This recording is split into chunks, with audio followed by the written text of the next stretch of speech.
Thanks for joining us on Coast to Coast Pest Talk. Yeah, the recording is mostly so when I say things that are not politically correct, Andy can make sure our reputation isn't ruined. I have protected you from yourself from time to time. Guys, thank you so much for tuning in once again to Coast Pest Talk. I'm your host, Gabe, with Pest Patrol, joined here as always by Andy Snefsky with Primatech Pest Management. And we've got a special guest for you today, Ka Tsu with Avoca AI. We're going to be discussing some AI agents. I think that's what they're referred to as. And we're going to jump into the good, the bad, the ugly, and get Ka's take on this. So let's jump on in. Ka, welcome, man. Oh, thank you guys. Thank you for having me today. Oh, absolutely. Absolutely. So for some people who don't know, like me, where did you come from? How did you get into this? Give us a little background on you first. Yeah. So I started, in the pest control industry about 20 years ago, believe it or not. I answered some little ad in the newspaper for a trainer, programmer. It ended up being for Service Pro, right? But at that time, I had no idea. I was a young college student, had no idea what I wanted to do. I worked for Service Pro for 18 years. Worked my way up. I managed, the sales team. I did the meeting events thing. Whatever the Deering family needed, I was basically the guy to go figure it out, right? Then fast forward to the last couple of years, they sold it out to Service Titan. I'm sorry. So in which case, then they bought Field Routes, and then I worked for them for about 2 years, and then I was like, hey, you know what? This job wasn't the same once it went the major corporate world. Then I found Avoca. I was looking for a technology that I could bring back to the pest control industry, right? Because I feel like pest control has really been the ugly stepchild to all the trades, right? There's all these technologies that are out there that are available to other verticals like HVAC, plumbing, and electric, but not to pest control. So I was able to find someone that's been in the trades, such as Avoca, for the last 5 years. And they, I convinced the owner, say, hey, you know what? Let's go for it. Let's bring this to the pest control industry. Wow. So you're on like the development side for CRMs for. Right. Yeah. So back in those days, there was only really like 2 or 3 CRMs. Now there's like 13. Okay, Right. so I have to add, this is a total sideline because we're going to talk about AI and implementing that in sort of your customer service process. But I have to ask, because I've never talked to somebody that was on the development side for a CRM. How come everyone seems to hate every CRM? Like what it seems like every every single person, you can find someone that doesn't like PestPack and doesn't like Gorilla Dust and doesn't like Service Pro, doesn't like like it doesn't matter what it is. How do you have a feel for why that might be? Absolutely. It would be great if the pest control industry could all agree on how to run their businesses the same. Yeah. Right. So for one system, it's really good for this particular sense of operations. For another system, it's better for their sense of operations, whether they're enterprise, whether they're a small, mom and pop, whether they're maybe a summer sales program type of company. So, the diversity of ways to run a pest control company, I could name millions. And if everyone can agree, then everyone would like each other in all the systems. So Gabe, you guys, do you like yours? I actually have been quite happy with mine, but I've used mine from the beginning, so I have zero experience with any other type. So if the other ones that are better, I don't know what I'm missing. So that's interesting. You say like there's so many different ways, because one of my theories I had, because we've used ours for a long time, and as we evolved our business, we like sort of molded the business around what the CRM wanted to do, like how it wanted to work. And so we were like, okay, well, it has this functionality, let's go in that direction, as opposed to bringing our own, model of how we want to do things and just trying to ram it on top of a CRM that said, hey, we think you should do this way. So I feel like that's probably the disconnect that people have. Right. Yeah. And there's a lot of creative owners and operators out there that they think they have the best way of running their business, right? And then we're not going to tell them it's the wrong way. It's just not, it's either really innovative or just, kind of backwards, right? Yeah. But we try, and that's the other problem too, is as these softwares, get more years behind it, it's trying to accommodate for all these different instances, which then creates a whole complexity of the way to run the system, right? Trying to jimmy rig the system to do certain things that it was never designed to do. Yeah. So that's a big thing for sure. Yeah, because everyone wants their CRM to run like it was custom designed for them, and Right. no one else. But no one wants to actually pay for somebody to actually do that, right? Like the number of people that actually develop their own CRM in house is pretty small. Yeah. So I mean, just from a CRM perspective, right? So when I started, there was a Windows program, right? And then we had to develop into a web program, and then we had to develop into there's a mobile capability program, right? And then now we're in this phase that now we're in the AI side of things. So it's this constant, hey, trying to push PCOs to continue to move across this technology realm of things. Yeah. Now, tying in the AI into CRM, and this is sort of a sideline discussion. We'll see. This may not even make it in, but I'm just so curious about this. Will we see a day where we'll have like AI integrated to our CRM where it will see how we're trying to work and modify the CRM sort of in real time and say, hey, we noticed that you're doing this, or I say we like it's a bunch of brains working together, but the AI says you're using this way or whatever. Here's a change that we made to the CRM. Do you want to accept it and integrate it to the thing? So more of like a live thing that you mold around your business. Do you think that's something that's possible we'll see in the future? Yeah, absolutely. I mean, wow. some of that technology I feel like is already developed. The unfortunate part of pest control is that, especially from a routing and scheduling perspective, it's so complex. It's probably the most complex out of any of the other trades because they're really locked in very, very tightly by only minutes between each stop. And, they're trying to run, 10, 15 stops, a day, right? Yeah. Versus some of these, the electric companies and the HVAC companies, they're only running like, maybe 2 or 3, right? Wow. Yep. Yeah. Okay. So now, where do we stand then today on AI in customer service? So that's kind of your area now that you're working in. What's like the state of the union for AI implementation in customer service? Are we just at the crest of this starting? Are we in the middle of it? Are Gabe and I already behind because we don't have an AI answering our phone? Yeah. So yeah, we are. He said we are, Gabe. There you go. He said we're behind. All right. So I feel like there's usually a graph that's kind of like early adopters, late adopters. I don't know if you've ever seen that before. Yep. So I feel like right now in the pest control industry, I feel like it's in the early adoption stage, right? Okay. Just before it hits late adopters, right? So we're in that chasm of being able to really accept that this is going to be the norm, right? I think a lot of innovators are in our industry.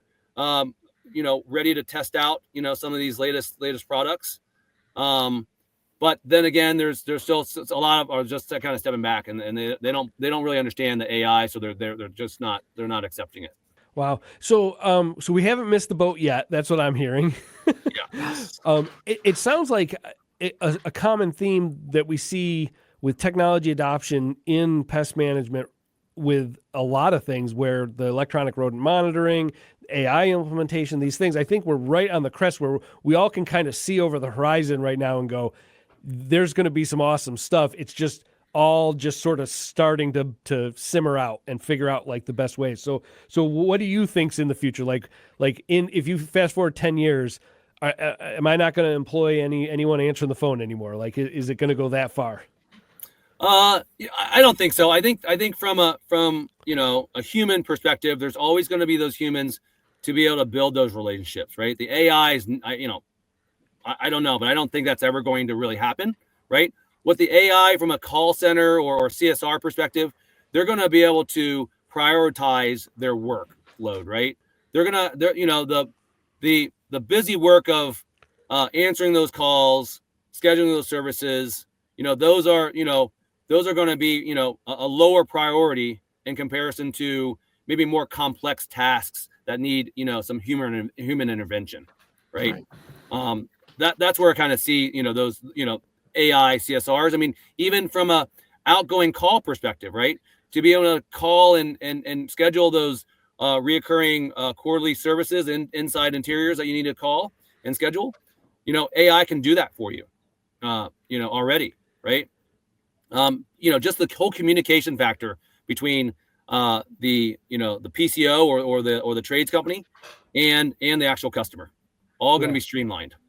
So one of the things that I've kind of noticed as I've dabbled with AI implementation in our business, we don't have anything where we have, chat bots or anything answering website questions or that kind of thing yet. But just as we've been playing with it for some of our uses, I think one of the things that human element that's most important is we get called on to leverage our discernment so much more than we think. Like, I think that's the big thing of like, an AI can do a lot of things for us very quickly, but then it still ends up being a human that has to make that final decision of what direction do you actually value most? Where do you want to go? Because it can throw back a lot of like, hey, you could do this, and a million things, and then it really lands on us again. So then our CSRs, I'm just imagining being the ones that would be like, okay, the AI is took call, scheduled the job, routed the thing, and then you look at it, you confirm it, you maybe make some tweaks, add your discernment to it. So the CSR's job is still there. It's just going to be a different job than it used to be. And it may even be, oh, I need to go listen to a recording of that call specifically and call that person back because there's a few little tweaks we have to deal with. Is that an accurate thought? Yeah. I feel like there's always going to be that human intervention from running that business, right? So rather than having, I'm talking to companies that have like 20 CSRs, right? They may be like, hey, you may only have to need 10, right? Because everything's so automated. So the reality is that you have the extra 10 because to answer the calls during the peak season, you've got them doing, various different tasks, internally in the office, so, a lot of those tasks are going to be all, automated, right? Using AI from various different technologies. And then you can maybe even reduce that even more. And then only have them to, talk to those customers for very specific reasons. Right. Yeah, I was thinking just based on what you were saying, Andy, about the having to make those decisions. It's like, I think if you just took like ChatGPT and threw a conversation in, I think you would need to be worried probably. But like, what if you eventually had your agent that was trained on like 50,000 hours of phone call recordings with you and your technicians or you and your CSRs, and you could say, hey, I want you to answer and interact with my customers like this. Because I'm sure that down the line, I don't know if that's anything that you guys do yet, Ka, but I totally see that type of thing where you would input and train it like what you've done with the other stuff, Andy. I know you've utilized that some. Based on past conversation. Yeah. Those that technology is available, right? Definitely capable of saying, hey, here's how you run your business, and then be able to, input all that, knowledge or recordings into developing that knowledge base for the AI. Yep. That's definitely possible. So is there like a calibration period? Like, let's say you had an AI agent that was trained, like Gabe's saying, it already knows what your procedures are. It can answer basic questions. It can schedule a job. And then you go, okay, well, I'm going to get into, tick control. I haven't done that before. And so we're going to add that service. And then you're going to probably need somebody then to qualify that it's saying the right things and calibrate its responses and spend time listening and correcting things. Is that a job position we're going to see? Yeah, I mean, there's always going to be that programming side to add knowledge base to the learning model on all these AIs, right? I mean, there's going to be, there's one thing about the AI going out to the internet and being able to pull that data about, said ticks or whatever the new bug that might be, right? But then is how as an owner, do you want to reflect how to answer the tick questions, right? I mean, I don't know a lot about ticks, but I can tell you about bed bugs, right? Bed bugs being, hey, we need to make sure we have an inspection. There's heat treatments, there's chemical treatments, which is better. That's up to the PCO and how they want to refer to those answers, right? And you can train that AI to answer it that very specific way. I'm curious.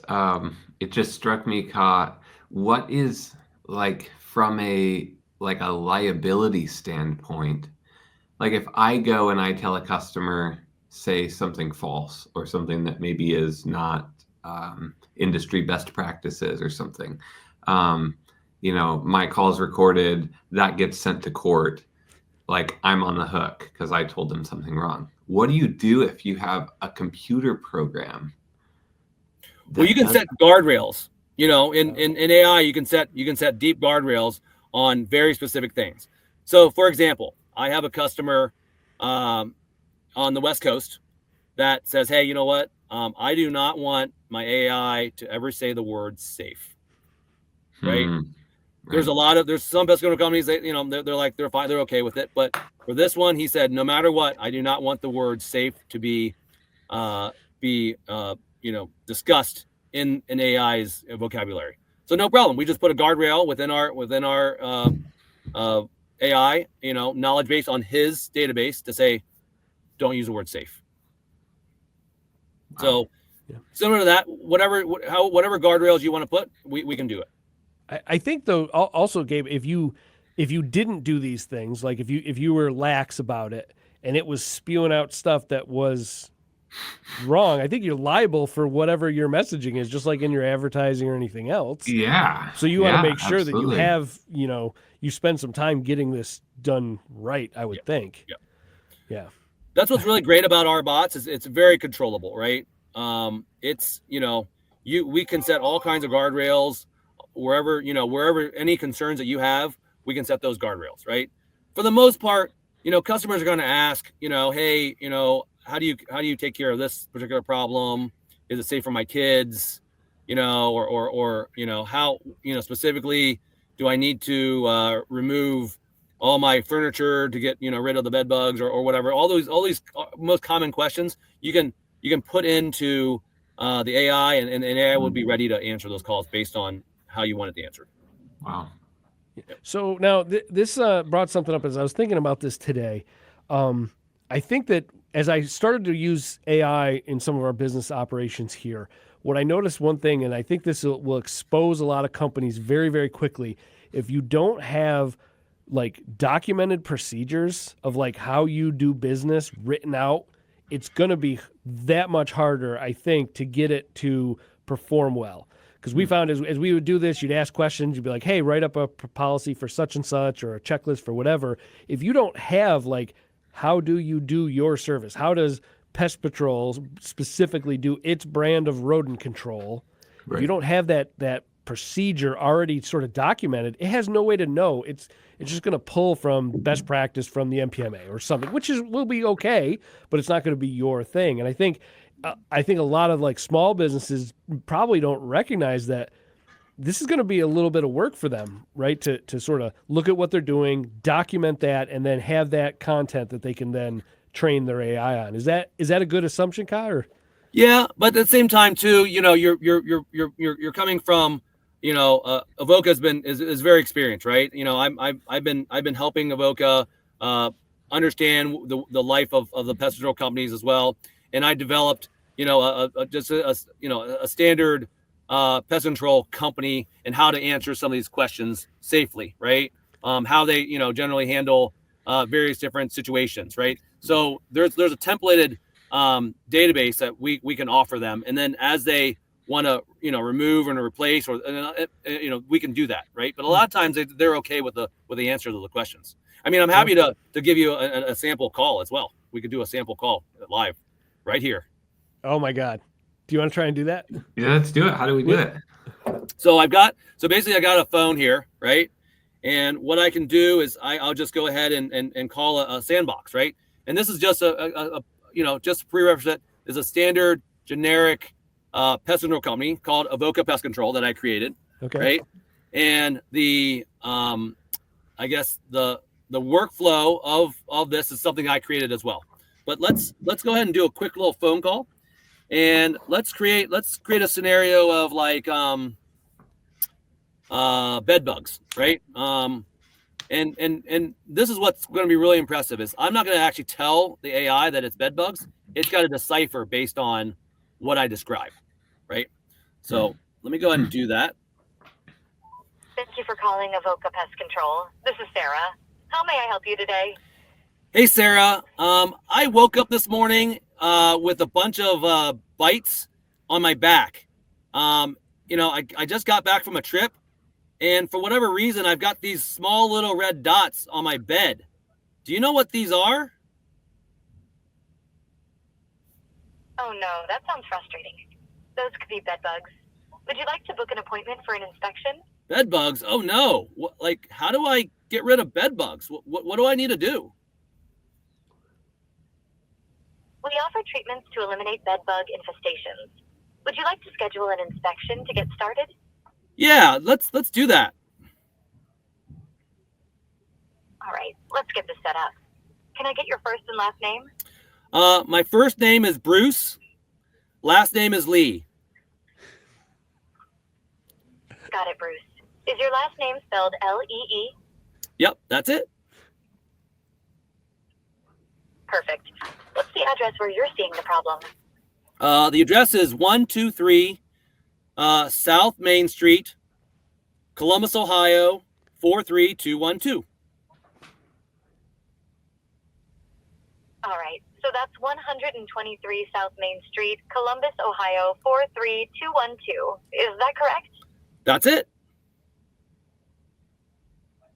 Great. Is your phone number 61430155503? Yes, that's correct. Awesome. What's your email? Oh, you know what, Sarah? I don't want to give that to you. I don't want to get any spams from you. No worries, Bruce. Totally get that. So where exactly are you seeing the bites and those red dots? Just the bed? Yeah, just on the bed so far. I mean, is there any other signs that I need to look for that could possibly be telltale signs for bed bugs? Yeah, you can check for tiny black spots like droppings or even little shells from bugs. Have you seen anything like that? Actually, I have. I see these little. I do see a little shells around my baseboard.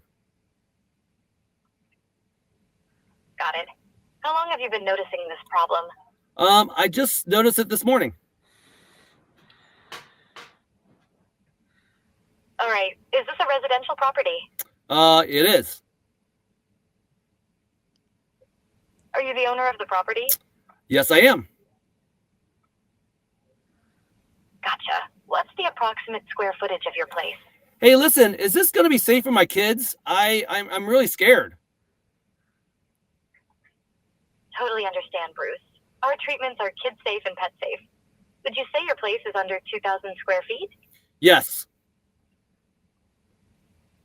All right. Is this an emergency for you? Oh, I would say so. I don't know where I'm going to sleep tonight. I hear you, Bruce. Let's get you booked for tomorrow morning. Does that work? Yeah, that'd be great. All right. We've booked your service appointment for tomorrow morning. An Avoca Pest Control Live representative will contact you in the next 20 to 30 minutes to provide more details. Anything else I can help with? No, that'll be it. All right. Have a great day. So what happened there, right? I was able to describe my situation because a lot of customers have no idea what a bed bug looks like, right? So they're going to explain, what they see, right? I was able to throw the AI bot off and say, hey, you're asking me one question, but I'm gonna ask you another question, right? And then it's able to bring you back into that conversation.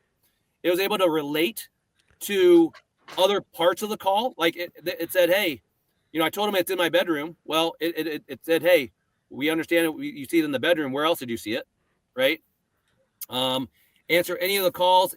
And then after this call has been completed, they get an email, right, of a summary of the situation of this call. And then if it's integrated with programs like Field Routes, it's going to be able to input that information into their customer account.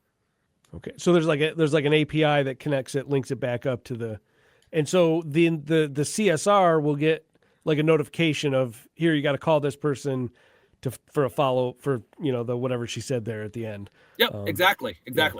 And then it's also at the same time, it's able to identify if it's an emergency, right? Depending on how I do the flow, it could send a text message to the technician on call, and then that technician would have to respond within 10 minutes. Otherwise, another message would go to their manager, right? So from a commercial perspective, or depending on the company's flow of things, it can get it can elevate the seriousness of that problem, right? Now there are two types of emergencies, right?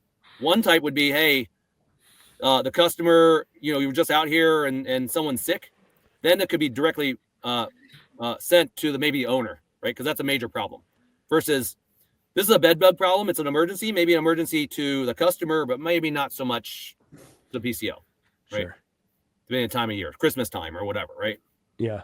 Yep. Wow. So with that conversation, it sounds to me when I hear that's like best for sort of that overflow. You can't pick up the phone. You have 2 CSRs, 5 CSRs. It doesn't matter. 1,000, they could all be on the phone at any given time. Exactly. And that person is not greeted with, hey, just leave a message. They've got something happening, even if it's not, they want to talk to a person, but right now you can't. It's still showing like progress towards their goal of getting somebody out there. Right. Which is a lot less frustrating than just like, be on hold, listen to this awesome music. And you're like, yeah. Great. Yeah. Because statistically, the longer that customer is on hold, the less likely you're going to be able to book that customer. They're gonna hang up. The abandonment rate skyrockets, right? Yeah. That overflow call, that's missed opportunity, right? Because yes, you may have 100 CSRs, but 101 calls come in, you're missing that opportunity, right? And not everyone, it's not technically economically feasible for all PCOs to be able to man their call centers or their offices with the amount of CSRs they need during the heat of the season. It just doesn't, because we know how pest control ebbs and flows, right? Yeah. This is giving them an insurance policy, right?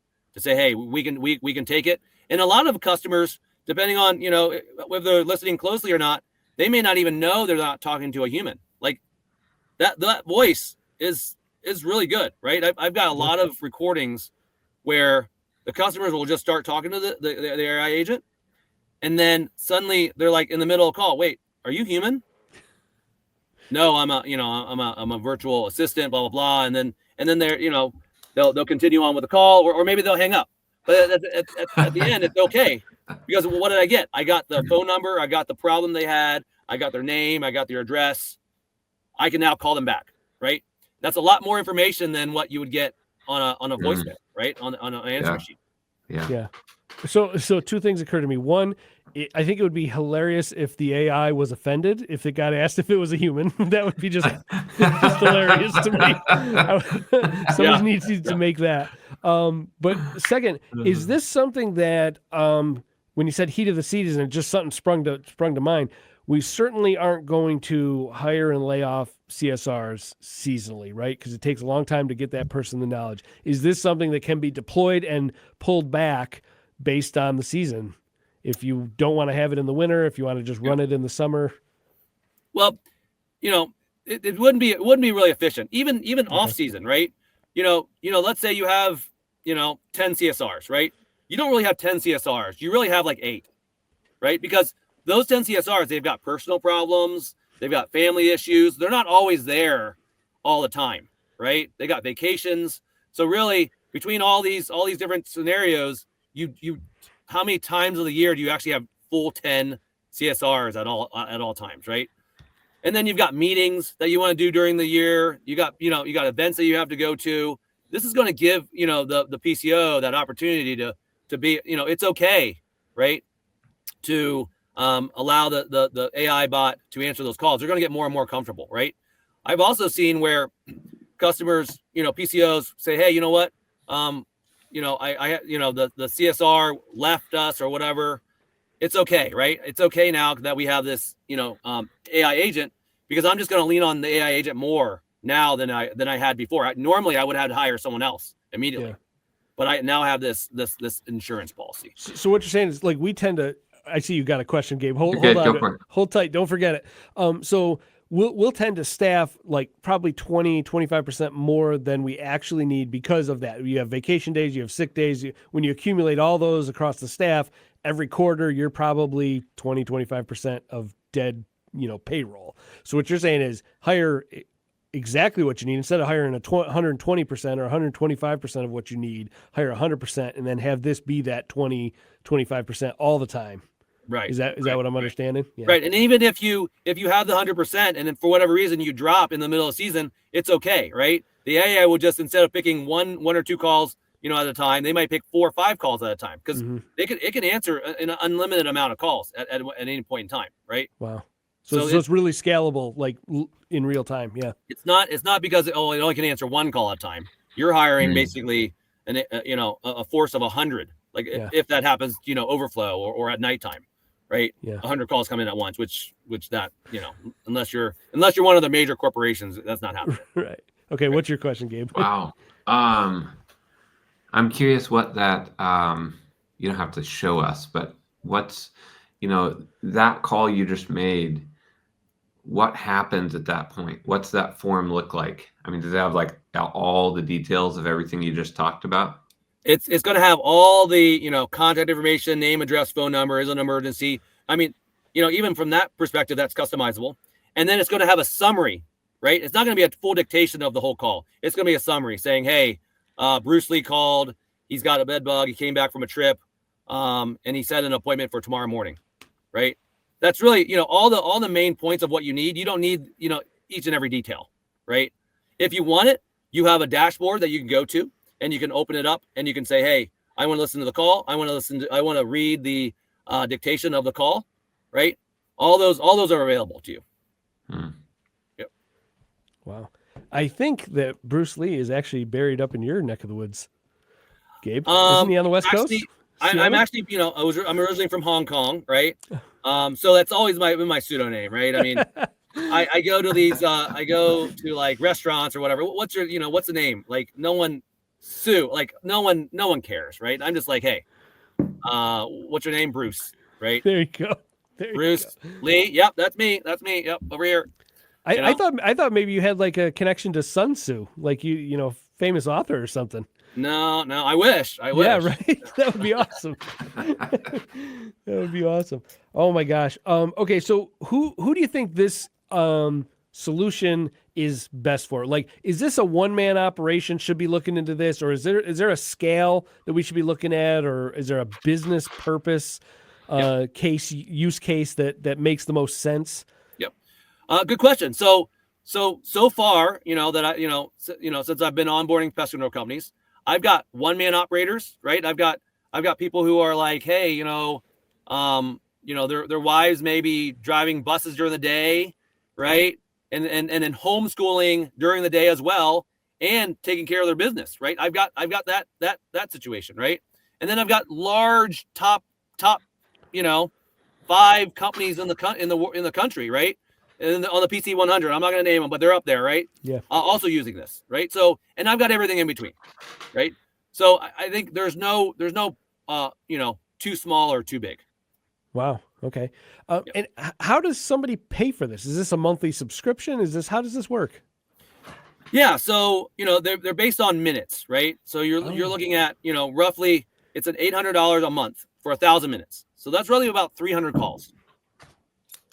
So it's definitely more cost effective than hiring, someone in the seat and paying their health insurance and and benefits and everything else. And what's really great about this, and you had mentioned it earlier, Andy, you know, they don't have a bad day, right? You can't make them mad, right?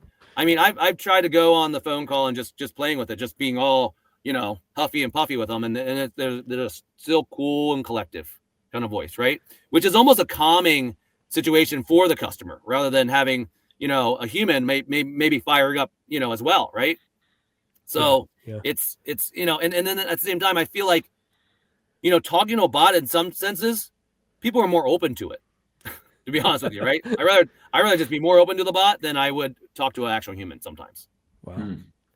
Now, I can't help but say, like, there was a computer in a movie that was very calm and collected. It didn't go well for them. Yeah. But those are the movies. Those are the movies, right? And what's really been really impressive, you know, I've been doing this for a little while, is the amount of development since I started until what I'm seeing today, right? Yeah. And it's moving so fast. I think you know, from, you know, my perspective, there are probably a lot of AI bots that are helping my engineering team program. There got to be, because they're firing through and developing things so fast, and they're innovating so quickly. It's just amazing. You know, what I experienced back in like 2003, 2004 when I first got into the industry compared to what I'm experiencing now, night and day on the, you know, the innovative, you know, speed. Yeah. So on the programmer side, I have this vision of some guy that's a programmer, and it's like 2 a.m. He's got Code Red Mountain Dew and Doritos, and he's sitting there all night working on Python or C+ or whatever the heck, trying to code. Is that going to be not a thing anymore? Like, is the coding going to be so efficient you're going to have a 9 to 5 as a regular IT guy type thing? Well, not here at Avoca, right? Everyone burns the midnight oil. Everyone's grinding away, building this great opportunity, because I feel like in the trades there is such a huge opportunity, especially if we just look at pest control, right? I mean, I think a very small portion of the pest control companies in the country, even in the world, is you know, integrating AI into their business. So the upside of it is huge, right? I mean, not even to mention that, you know, Avoca also can be done in Spanish. So I can do the exact same thing that I just did in Spanish, in Canadian French. That's so cool. Right? If you even knew that was a thing, I didn't even know that was a thing. There's Canadian French, not just French. Yeah. It's gonna be Canadian French, right? So from the language perspective, it's unlimited, right? Wow. So now, a person that's resistant to this now, is that somebody that's like, in the dawn of the age of a telephone, they're like, I'm not going to get a telephone for my business. Forget you. You know, like, yeah. Are we going to be pretty close to that soon, where you're like, you have to do this? Yeah, for sure. I mean, it's going to be either you do it or you're going to be left behind, right? Yeah. Because at the end of the day, you know, I feel like, you know, AI agents are starting to answer phones in various different markets, right? And the customer wants to talk to somebody. They have that problem. They want to schedule a service, whether that's, you know, the same day or the next day. And if they don't talk to someone and they only get an answer machine, they're just going to hang up and call the next person, right? And then once they get an AI agent, right, they're gonna give them all, you know, all their situations. Now, could they go and talk and call someone else? Yes, they could. But at that point, you've got all the information. As soon as you can get them, you've got all the, you know, you can call them and lock in that time. That'll be up to the PCO and how they want to operate those operations. I feel like, you know, just like a cell phone, like the operations of a pest control company, if they really want to start grinding away, they could have, you know, they could be 24/7 pest control company as a startup, right? Because they have this agent, they don't have to sit there and wait. But when it happens, they'll get notified. They call them, they lock it in for that next morning or priority if it's close by. You know, how hungry are they to grow their business? The opportunities are going to be endless. Yeah. Wow. Now, I could see this being a really sweet spot for companies that have a service profile that's pretty much like residential. Here you go. We have this stable of services, and we can like really efficiently, profitably make this happen. And because I think of this for like ourselves, and I'm like, okay, well, we're like all commercial. So we're so inspection and program design dependent. I could see it being functional, but it would be more appointment setting for, for a person to go out to actually take a look at the site and design a program for it, as opposed to completing the entire sale. So I'd imagine there's probably levels that you can sort of set that where you're like, look, you're not going to be booking and scheduling. You're just going to be like booking a salesperson to go to a site, right? I mean, you could have, yeah. It depends on the situation, right? So, in the bed bug world of things, like, most companies say, hey, you know what, I want to, inspect first, right? Before putting together an ideal program, right? Of taking care of that particular situation. Yep. Yeah. Okay, so how does the rubber hit the road with this? Like what does it look like when you actually do this? Is it like a portal, a login? How does it integrate with your phone number? Like, how do you get your phone hooked up? What happens here? So from a Avoca standpoint of view, we take care of it all, right? We're the concierge, right? We're not expecting any of our PCOs to really understand how this is done. Smart. You guys, the PCOs tell us what needs to be done, and we just take care of it for them, right? Yeah. There's no programming on their end. We'll give them access to their dashboard where they can see, hey, how many calls, what, I want to listen to the calls. I want to hear, the summaries of the calls, all those things. We just, they're hands off. The only thing they need to do is maybe that first hour, giving us a highlight of what their business is about. And then for the next couple of days, they just need to test out that bot, just making sure that everything's on exactly what they want. And then it goes live. Even once it goes live, it's going to continue to learn. That's what's great about it, right? The more you use it, the smarter it gets. So is there a feedback function? Like you can listen through to a call and then tell it like, hey, you did this right, you did that wrong, this was good, this was bad, and it'll incorporate those that feedback? As long as you can let the bot know, right? Yeah. And the best way to let the bot know is for us to, on the back end, give it positive reinforcement or negative reinforcement on that side of things. So the PCO would see a particular scenario, and they'll let us know. And then once it's done it once, it'll never do it again, right? Because there's always going to be those situations, right? What's that next bug? Like the stink bug, right? If you ask me what a stink bug was about 10 years ago, no one would know what's a stink bug. You know what I mean? Like, did it exist? I don't even know, right? But it was a big thing for a while. Yeah. Has this had more uptake in HVAC companies, plumbing companies, other like home services industry companies? Yes. Yeah. So from a Avoca's perspective, they were founded on HVAC, plumbing, and electric. So they've been in that realm for the last 5 years, right? So they've got close to, I don't know, like a little over 400 companies on Avoca and in some realm or another. And it wasn't until recently, last 4 or 5 months that they've started investing into other realms such as pest control in the green industry. Is really what I'm going to be going after.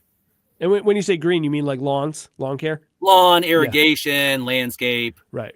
Tree, all those subsidiary industries that I feel like are the ugly stepchild to the HVAC, plumbing, and electric, because I feel like all these big technology companies are looking at like the big TAM, right? The big TAM of HVAC is like $130 billion, right?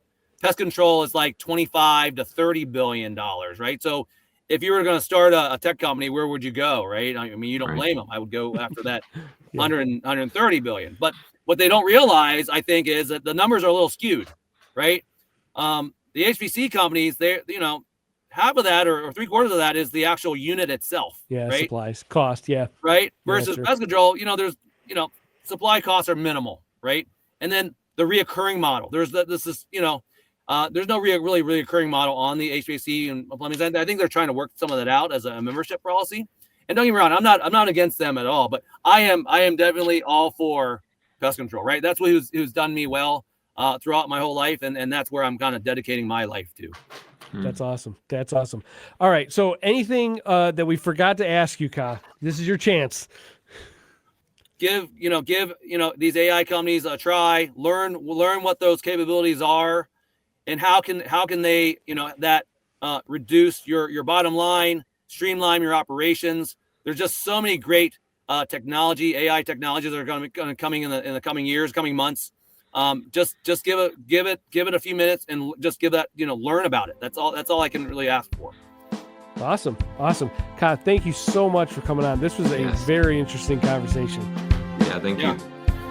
For those who want to reach out to me, I just want to make sure that they're welcome to reach out to me. My number is 614-301-5503. That's my direct number. And my email address is ka@avoca.ai. That's ka@avoca.ai. There it is, right on the shirt. You got it. You got it in the shot. There you go. Awesome. Ka, thank you, man. Yeah, thank you guys for having me. Take care. Great. You've been listening to Coast to Coast with Andy, can't pronounce his last name, and Gabe Seymour. Join me, Pete Chopin, probably in another 5 years from now when they invite me on again.